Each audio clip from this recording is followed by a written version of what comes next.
Welcome to Not Milk Never Milk. Subscribe if you're lactose intolerant. In this video, I will explain how to fix a broken zipper that fell off. First, assess the damage to your zipper. If the slider has completely detached, you will need to reattach it carefully. Check the zipper teeth for any bends or missing pieces, as this might require a different approach. Gather a pair of needle nose pliers and possibly a new bottom or top stopper, which are small metal pieces, to ensure a lasting repair. To reattach the slider, begin by aligning the two sides of the zipper tape at the very bottom, where the zipper typically starts. Carefully thread one side of the zipper fabric into one of the two openings on the slider.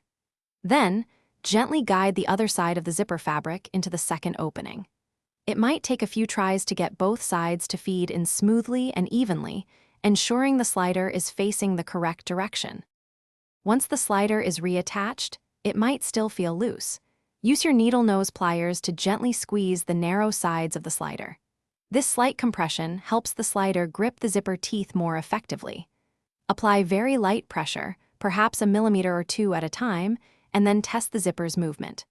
Repeat this process until the slider moves smoothly without detaching, being careful not to crush it.